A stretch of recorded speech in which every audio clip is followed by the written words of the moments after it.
welcome back to Thinking Through the Darkness, a Lore by Spec production with me, Spec. As normal, we're going to try and get through all of the showy parts first. If you haven't already gone to the main page on YouTube for all of my Kingdom Hearts theories, that's the best place to start. Type in Lore by Spec on YouTube and you'll find me there. If you haven't checked out my Ko-Fi to support this podcast and all of my other work, it'll be in the description below. Any contributions help with the support of this podcast because this is the only one that's not currently being made through free tools. And thank you all so much for the positive reception for the first episode. It was unexpected about how many people actually wanted to sit through my chatting and rambling. And that was quite unexpected. I didn't feel like you guys would find my thought process all that coherent, but here we are. So today we're going to talk about something that I've been asked before, which is why Kingdom Hearts? Why choose this of all properties to invest so much time and energy and intellectual space into? And I guess it largely comes from a hyperfixation side of things, where I'm not entirely sure if I chose Kingdom Hearts or if Kingdom Hearts chose me, but it's something that my brain latched onto, and therefore I know a lot about it.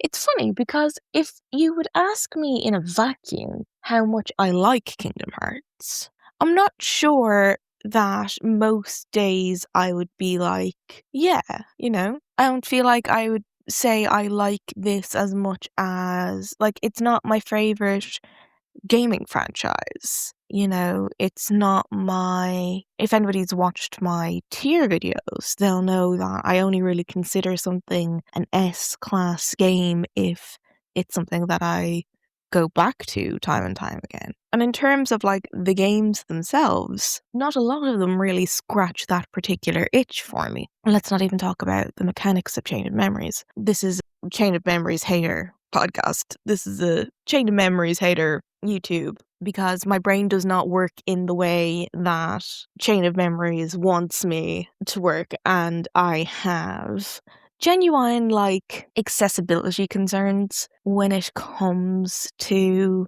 the mechanics of Chain of Memories that really kind of annoys me. You see, I'm not really one of those people, nor am I one of those gamers who believes that games have to be played in one specific way in order for them to be enjoyed. I don't believe it's necessary or integral to a gaming experience for it to be ridiculously hard, right?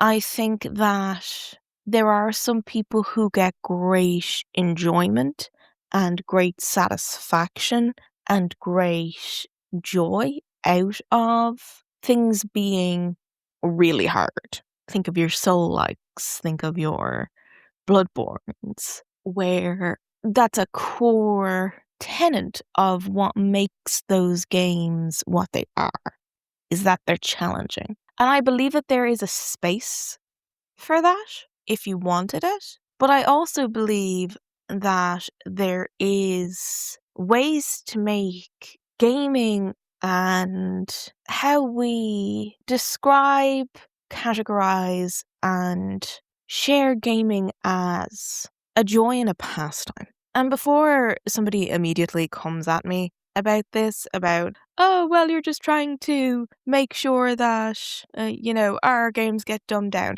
That's not what I'm saying at all. But Kingdom Hearts 3 Remind actually has an excellent system for accessibility. I honestly think it's one of the most under-talked about and underappreciated accessibility systems that exists. And that is the Pro and Easy codes. Because you get to toggle that for it being how difficult or how easy you want things to be.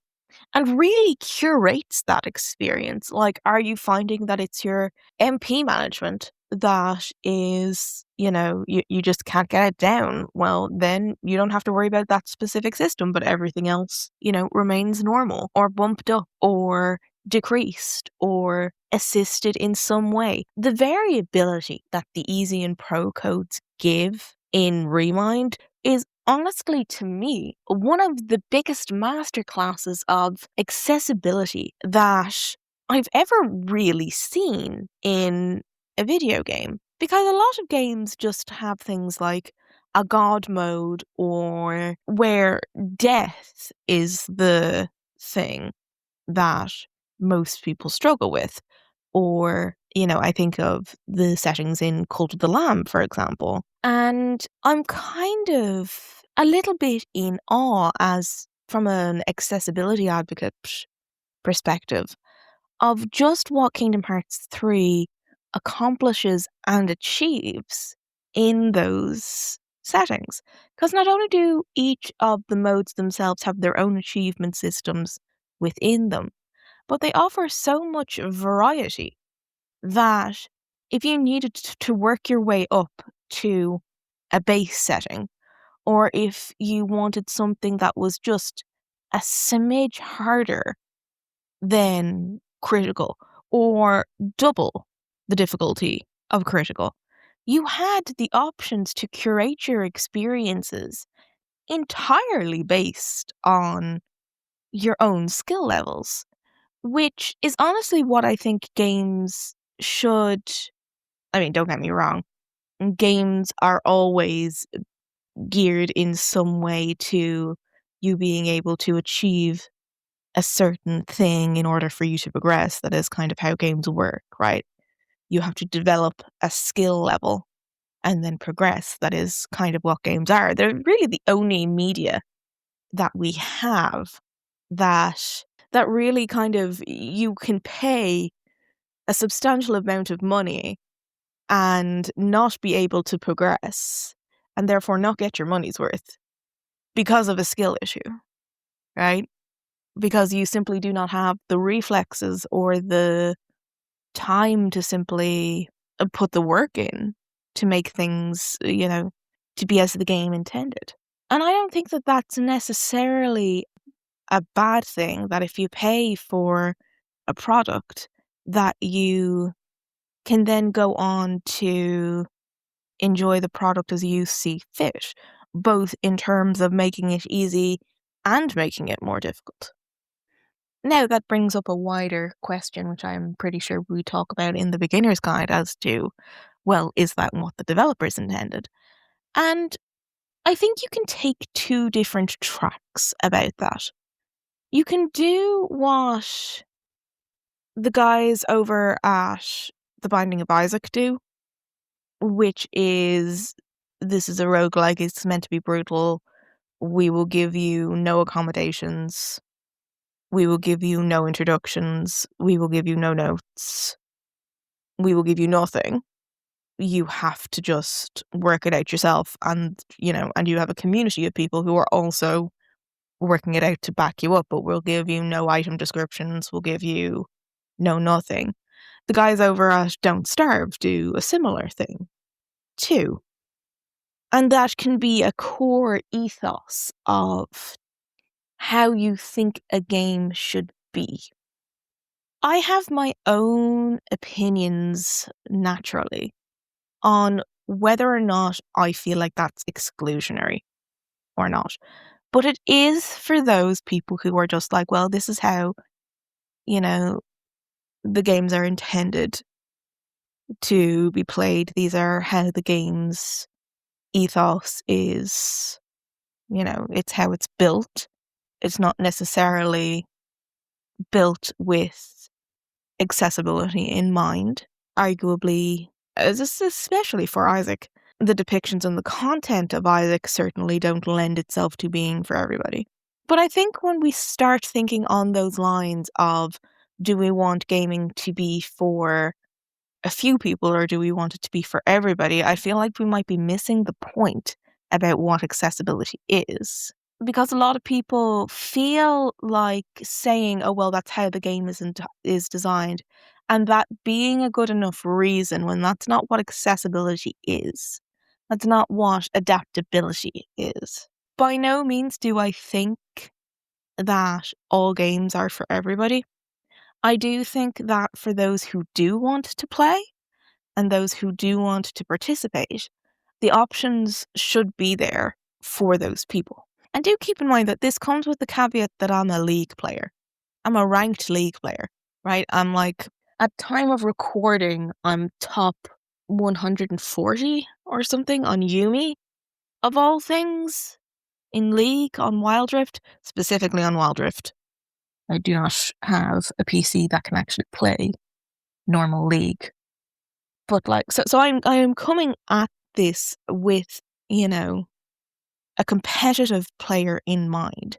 And even I don't think it's fair, right? I don't find Isaac's mechanics, similarly to Don't Starve and Oxygen Not Included, I don't necessarily feel like they give you all of the tools that you need in order to be successful, in order to have a good time.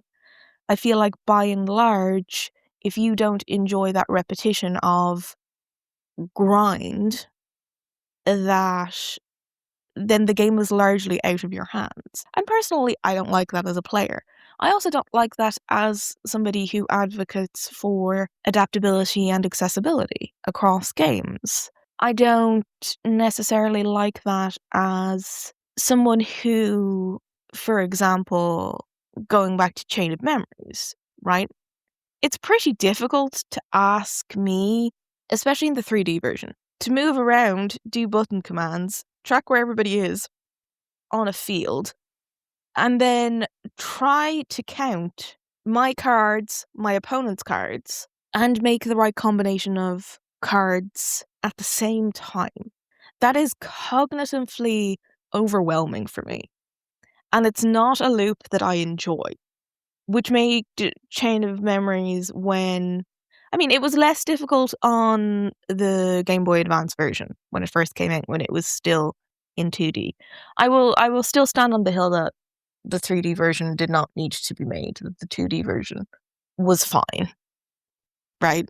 But when you put it on a 3D plane, not only was the level design itself underwhelming, but the card mechanics I don't believe translated as well to a 3D environment as it did too, and it asks arguably too much of you as a player. And then you have the randomized element of choosing rooms, assuming that you will have the correct cards to open the correct doors. For me, it was just cognitive, a cognitive minefield, and not something I would enjoy. And I have sadly watched friends trudge through it and they have had similar issues with it, but that's a personal experience, right? There's other people who really love Ori Chain of Memories. But think about how deeply I'm in this franchise, right? And how much I bring to the table in terms of my content, my knowledge, my experiences with this franchise. And even I don't feel like this is accessible to a lot of people, including myself. Like, Chain of Memories would be my least completed game and would probably be the only game that I currently have on, like, PlayStation, PS3, PS4, etc., that I don't have the platinum in, or not even close to the platinum, because I know I don't have it in Birth by Sleep, but Birth by Sleep's one is wild, and you can't get me to trudge through those board games anymore. You can't. Can't make me do it. Can't make me do it. But I'm not even close with Chain of Memories. I'm not even close. And that's not due to an intellect thing. That's an I don't get it thing. That's an this is asking me to pat my head, rub my tummy, and keep a football in the air with my feet all at the same time. That there's just some things that are beyond my capability to do with any rate of genuine success, and that doesn't really necessarily have anything to do with intellect or to do with how much you need to develop a skill. Because ultimately, things like roguelikes and card games have a certain amount of RNG behind them that don't lead to anything else other than luck. There is certainly an amount of knowledge and a certain amount of skill that goes into things like this. Sinvicta is a great example of a very good Isaac player who knows the games, knows the maps, has a decent amount of time and energy and knowledge about items and synergies that came through over time. But ultimately, every room he walks into, every boss that he faces, has to have a degree of luck behind it and a way of working through that room that ultimately can't be up to him because he doesn't know what's going to spawn in each of the rooms. He's not walking in there with an exact match as to what he might face. And that's coming from a very skilled Isaac player. So you turn that into something like Chain of Memories, where the game is not designed for you to be able to develop that skill set. And that leads to a very frustrating experience. And I think you always close more doors than you open by doing things that way. I personally really enjoy the loop of Isaac, the same way I really enjoy the loop of GRG Survivor, but it's not accessible. Like, I would be the first one to say that it's not accessible. It's not accessible to people who need different mediums to interact physically with the game. Controller support wasn't really a thing until much later. Then we have the sheer discrepancies of what's accessible across versions, like the console releases are wildly behind the PC port. And I'm aware, don't get me wrong, I'm aware that there's complexities when you're rolling things out and porting things out. That's not my issue. My issue is that there is always a level of discrepancy between the PC versus console releases. And people are using consoles for different reasons than using PCs. Often consoles previously came in at a cheaper price point to, fully fleshed out PCs. There's also accessibility issues where there's adaptive controllers for Xbox, PlayStation for those specific players. Arguably, there is a lack of support often software side, but I think that might be a topic for a different day itself. I would love mod support on consoles if I can't get Repentance Plus. And obviously that's a different conversation because you've got to deal with,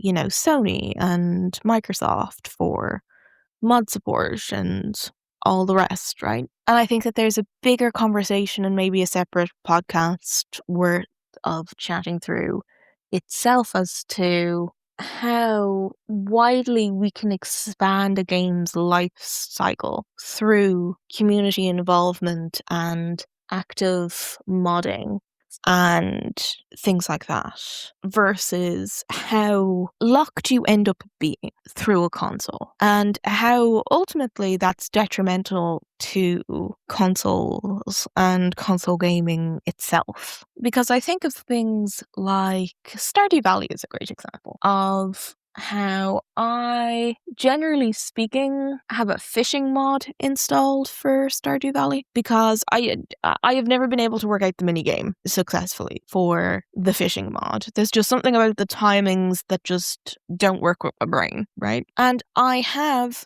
that option on Steam or on PC to do that because I possess a Steam Deck. I can't do that on my PlayStation or my Switch. So that just means that I don't end up getting the community center done on any of those profiles because you need the fish. And if you can't do the fishing, you can't get the trophies. But mods exist to add those options for people who simply can't do it. And that not only helps gamers across the board for things like that, but it allows you to have a better overall experience of the game. And maybe it's a conversation also worth having as to whether or not devs ultimately care about the experience that gamers have, or are they more focused on the vision of what they want their games to ultimately be and ultimately do? I don't necessarily have an answer for that. I do think that for the likes of the Isaac team and the Don't Starve thing, I think that by and large it is thing of the vision is probably more important than how much fun the players are having. And that doesn't mean to sound unfair. I think it's simply a choice that was made. Because there's that old caveat of if you try to appease everybody, you end up appeasing no one. So I'm very aware of that. But I feel like it's a nuanced conversation that when people are so caught headlong in the vision that they miss what would actually make the game more fun. Because if you simply do what Kingdom Hearts 3 did and presented the players with a choice to give them options as to how they want to experience, then you're probably not diluting the core of what you wanted your product to be to begin with. At least I like to think so, because you have ended up making a game. Everything else just gets scrambled in a bit more of a way that makes it better for the player. Curious as to why that's such a hard thing for some developers to seem to want to play ball with. I know I'm kind of ragging on the Isaac team quite a bit in this particular thing, but it's meant with love. I don't necessarily come out here swinging to criticize entire processes and construction. But for me, sitting here thinking, wouldn't you want more people to enjoy your game? If you were so afraid of different ways of tweaking accessibility and control for what you believe to be the purest way of playing your game in the way that you envision for balance and everything else, then why not gate things like achievements if you feel like certain things are absolutely crossing a line? There's ways and means, certainly. Much like how if you have easy codes on for the Yuzora fight, if you beat him using the easy codes, you don't get the trophy. You have to do it without. And yeah, that sparks an argument itself about how fair that is.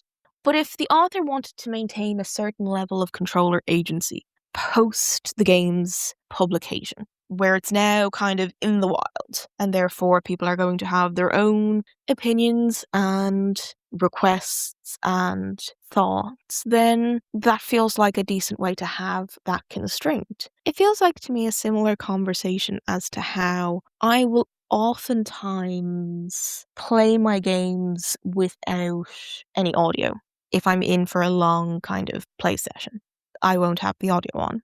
And it drives any of my couch co-op friends nuts because they're like, some audio, please, would be nice to hear Mom in the terms of Isaac. But like when an audio loops for an extended amount of time, my brain just has none of it by the time I'm a few, hours in. But if that's the case, wouldn't it be nicer for Isaac or other games like that where they are so rigid in terms of what they will or not accept in terms of accessibility, that they do something akin to what happens in Minecraft, where they have the closed captions at the side, or even change that they made in Greed, which is where the spawn markers now appear on the ground for where things are going to spawn in, so that you're not standing somewhere where a piece of poop is going to spawn on the first floor.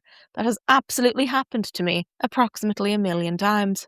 And believe me, it's not fun and it's not interesting the 12th millionth time that's happened to me on PlayStation. It becomes unfun after a while. And you think to yourself, well, we'll just stop spawning there. Well, if I didn't spawn there, then something would be spawned at the wall. And I wouldn't know that either, because it doesn't tell me. And then I die. And then I have to start over. Because they now have markers in Repentance Plus, you actually get to know, so you can maybe move, which is useful. And I just think that there's ways that we can be creative about accessibility and adaptability in games that are meant to be hard, that doesn't dilute the experience, because we've already seen the ability to do that in, like the example I just gave in Greed, where there's no markers on the floor, where you don't need a specific audio cue. And I'm aware that developing games with people who have, cognitive or physical disabilities in mind is challenging, and it always will be. But what I fear that these teams fail to realize from a very practical level is that anybody can become disabled at any given point. And I would feel like it's a conversation worth having with those teams of being like, hey, if one of your teammates tomorrow, suddenly wasn't able to play Isaac anymore, or even in a very kind of, a temporary disability thing of one of their team members broke their arm and suddenly wasn't able to code or QA, wouldn't there be tools or processes in mind for how they'd handle something like that? And if so, why can't you apply that to the million of potential players that are out there to help them play your game to the best of their ability? Because ultimately, that's what Kingdom Hearts 3 allows you to do. It allows you to toggle your variability completely from, easy to crank it all the way up to that one guy who I can't remember who did a blindfolded run on Vizora with all prode codes on and did it no hit. And I was like, my brother in Christ, what, what is this? And I'm aware that you can only really do that because you have the ability to have other senses available to you, like sound. But it is a showcase of what's possible, right?